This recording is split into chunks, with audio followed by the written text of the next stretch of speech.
million today to get started. But formal introduction, I'm Oliver Grigg, new baseball study here for Arkansas. Just getting started. So, Coach, the floor is yours.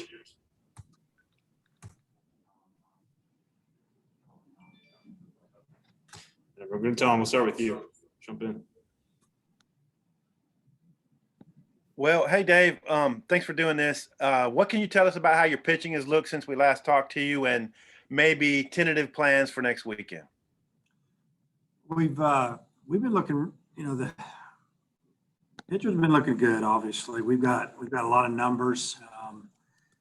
We've got a couple of guys that pitched on the weekend, so to speak, last year, and they're available. They're healthy. They're still battling to try to get in there. We've had, Zeb Vermillion has thrown really well. We might give him an opportunity to start next weekend. And Peyton Paulette has thrown real well. I think we're pretty sure, I would say as of now, unless something happens, he's going to get a start next weekend. We still have 2 more scrimmages this weekend. We're going inside. We had a scrimmage yesterday inside. We've got some guys that are going to throw before we make that last, maybe that last spot decision. So, we've got a really good experience in the middle of the bullpen, and feel good about that. And I feel like that we've got a couple of guys lined up to finish out some games for us if we decide to start Vermillion.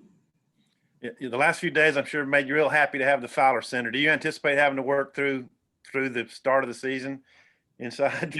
Yeah, I don't feel like we're going to be outside again before we head. I think the next time we'll be outside will be, I guess, Thursday night when we get to practice in Arlington. And I guess we really won't be outside because we'll have the roof closed on us there. So let's hope they do anyway. I just want it to be a little warmer. All right, thanks.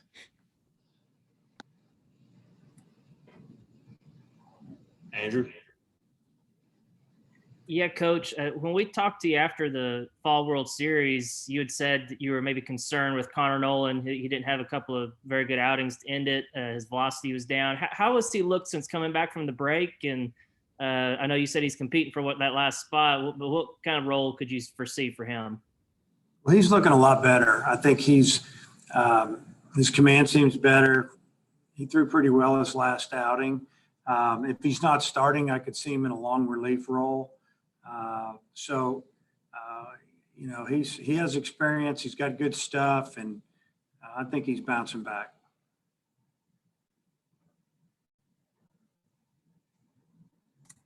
Curtis?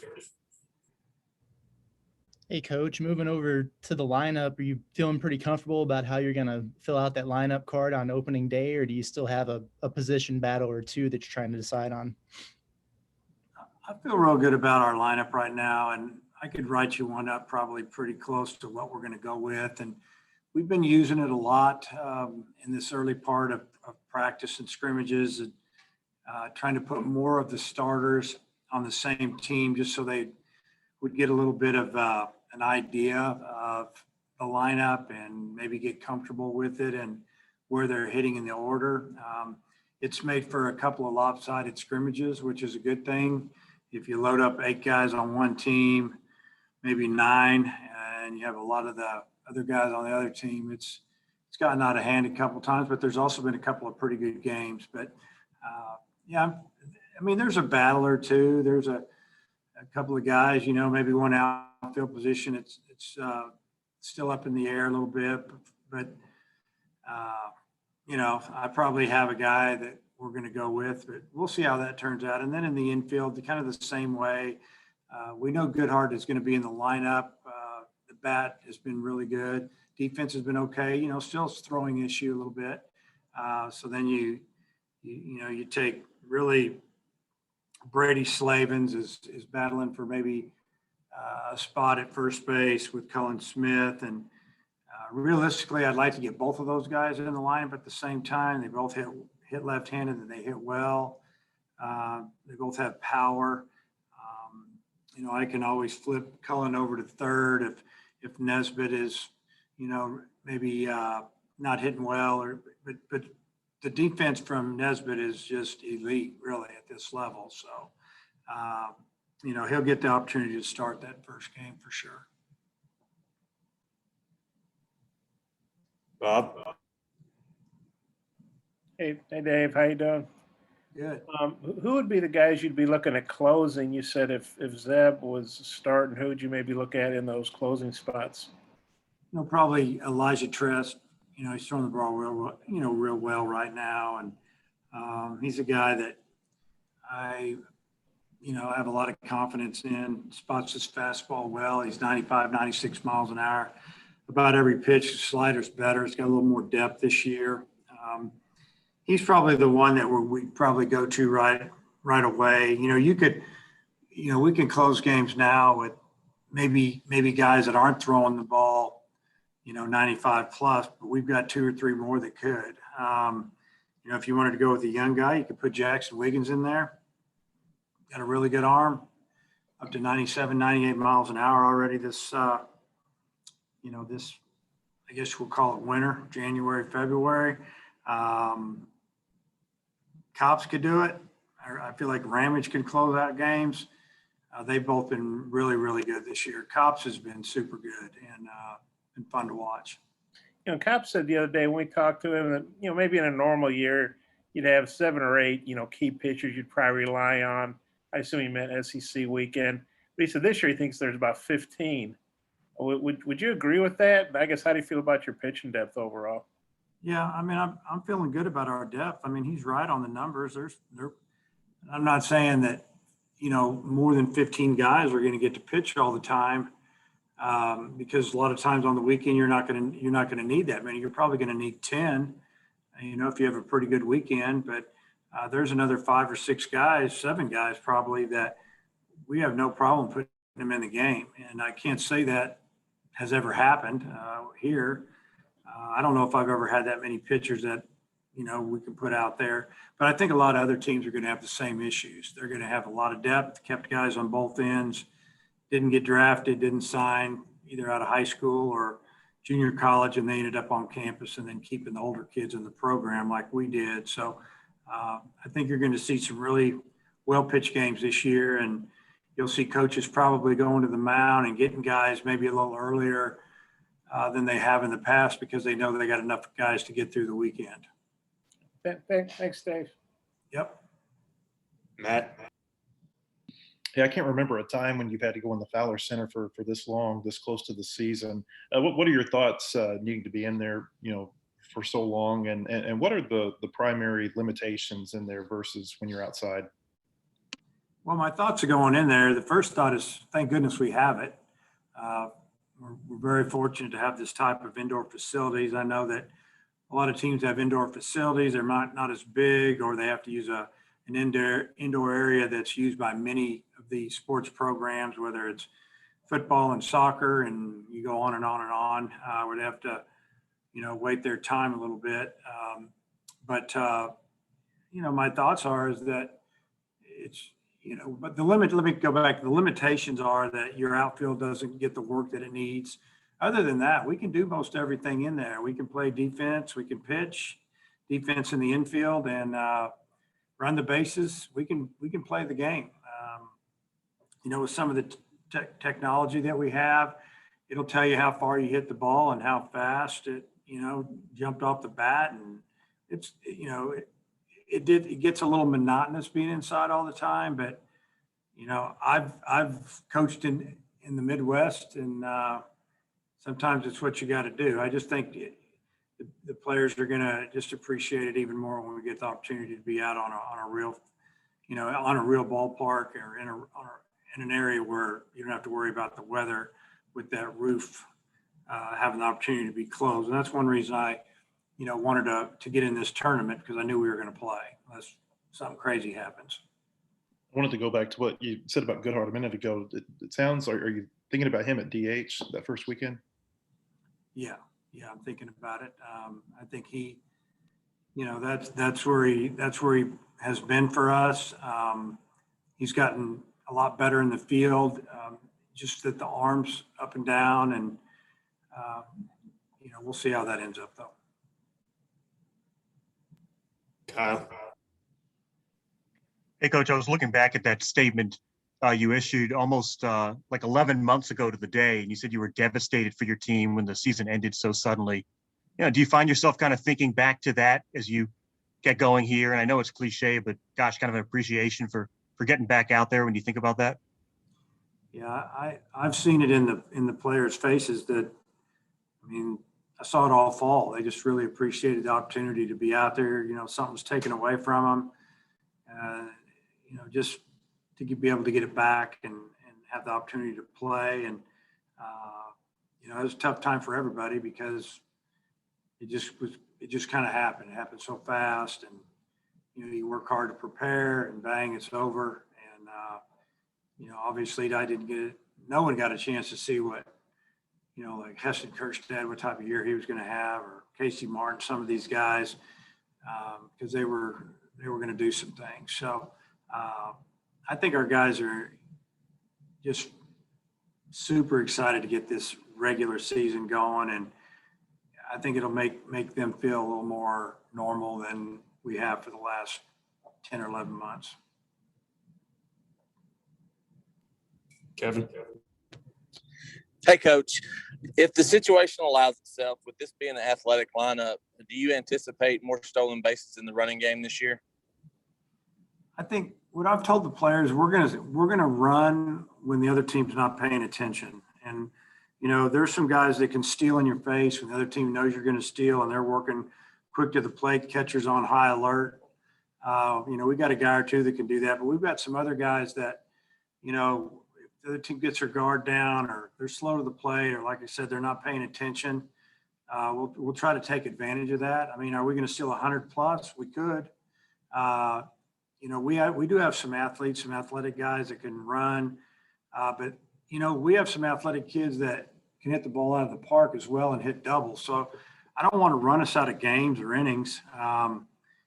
It just has to be right. And but I guess to answer your question, yeah, I think that we'll probably run a little more than we have in the past if the right situations.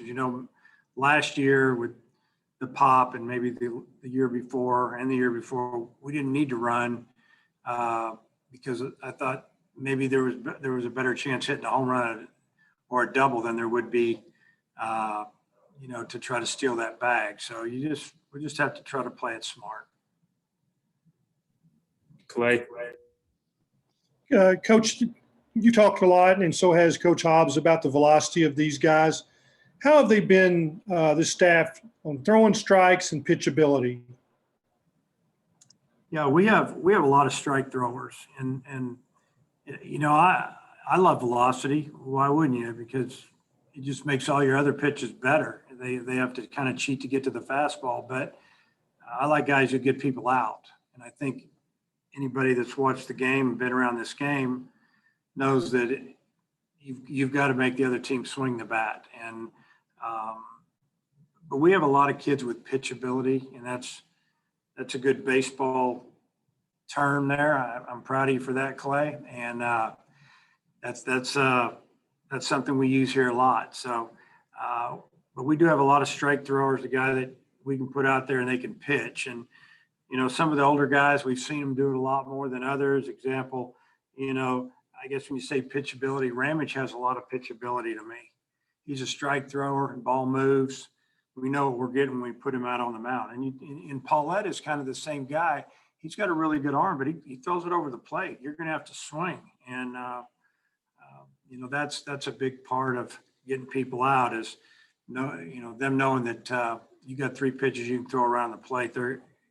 It's just such an advantage. But we also have guys who can go out there and throw it right by you as well.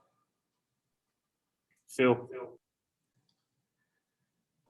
Hey, Coach, I saw where college baseball is going to do the same thing that international baseball does and that the majors did last year with extra inning games by placing a runner at second base to start the 10th inning.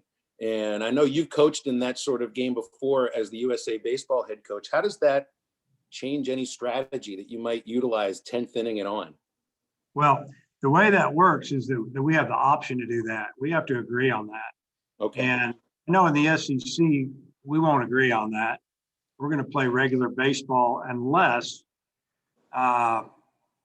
there's a getaway time, maybe charter plane or let's say commercial flight situation.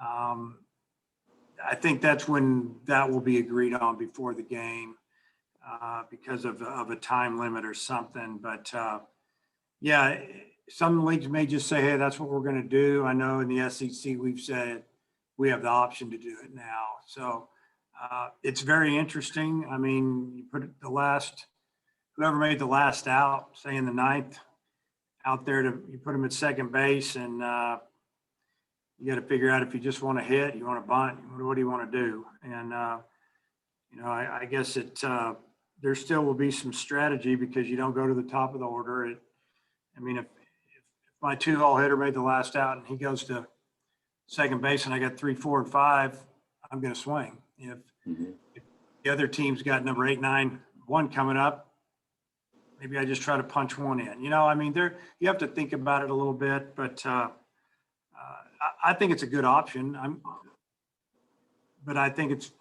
I like regular baseball. I guess I only would really want to do it if kind of had to.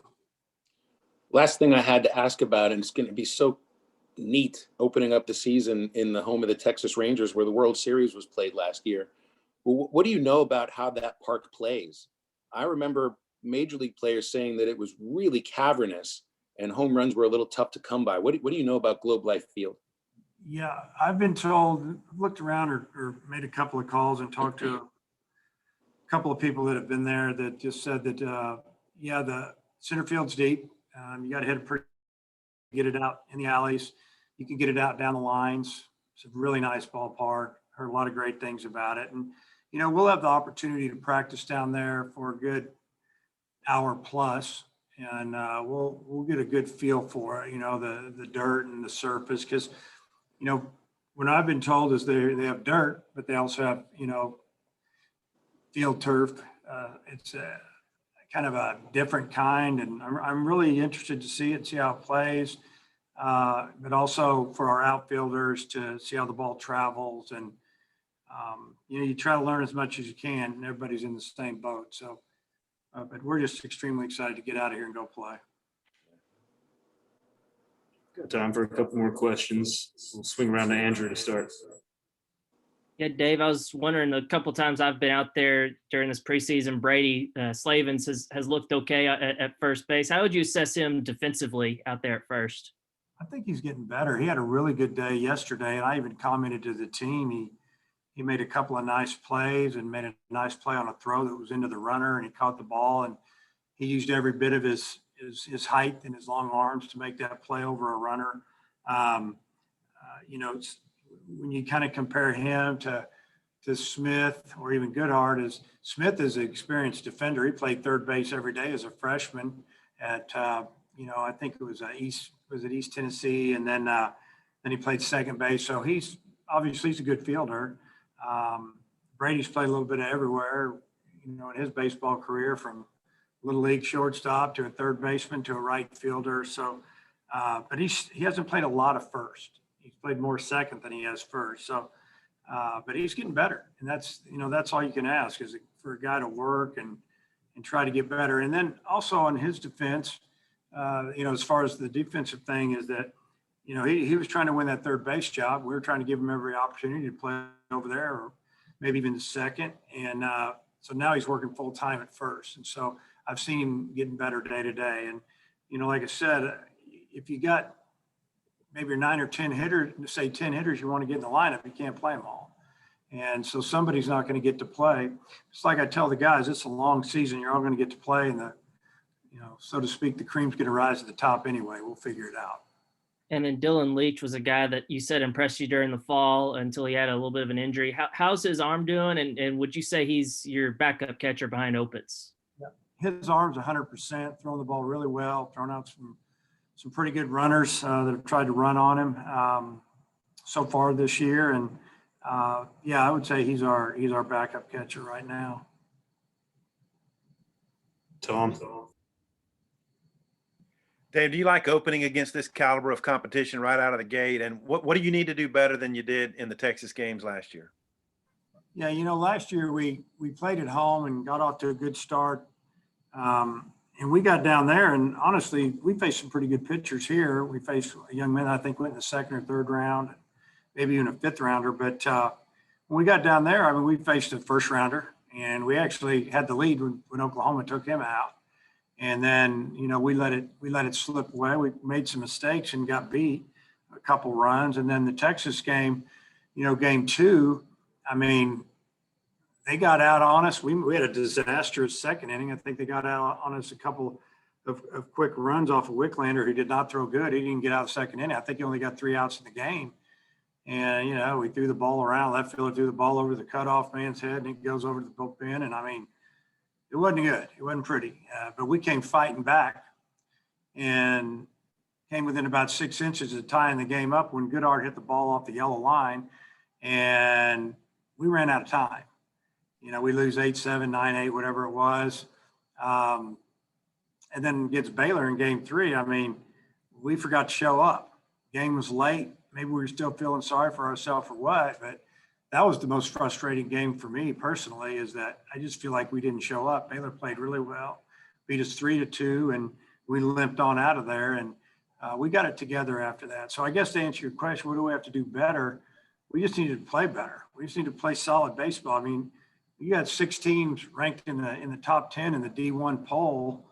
That's 6 pretty good teams right out of the chute. And they'll expose you pretty quick, and you can find out what you need to work on. I mean, I remember one year we went to Houston and we lost all 3 games down there. We went to Omaha. And I remember one year we went down there to the Minute Maid Classic. We won all 3 games and we didn't do anything. So sometimes you just have to go down there, try to get better, and figure out really what your weaknesses are. And when you play good teams, they'll expose them. Final 2 questions here. We'll start with Bob and then go to Matt. Hey, Dave, I was wondering if you talked to Benintendi since he got traded, and just what you thought about that. Maybe that'll be a good change of scenery for him after a tough season last year. Yeah, I talked to Andrew the next day in the morning, and then in the afternoon we talked and through texting different things. And he's excited to get back to the Midwest. I mean, that was kind of his words. He feels like it'd be a good fit for him. I've talked to the Royals about him before it all went down. I think with Gordon retiring, he's going to be a great fit in left field for them, and probably more of a top of the order hitter. And hopefully in the ballpark in Kansas City, he'll kind of go back to what he really is, and that's a line drive guy that sprays it all over the field. And I hope it turns out really well for everybody involved. Thanks, Dave. Matt, finish us off. Thanks. Bob took half of my question. The other half, Dave, was how does it help you recruiting Kansas City, do you think, having someone of that caliber playing for the Royals? I think it's definitely going to help some. We've done an extremely good job in Kansas City the last 10 years. You go back to Ryan Stanek and all the way to Christian Franklin, and we've got 3 or 4 kids coming in this year that are from the area. And then the next 2 or 3 classes down the road, we've already got a couple kids committed in each class, and we're working on a couple more.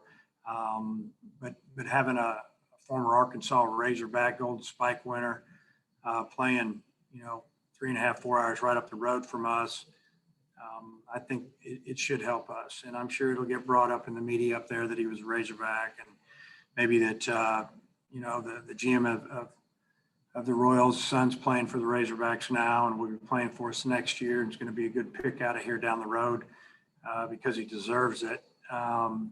It'll probably all tie in.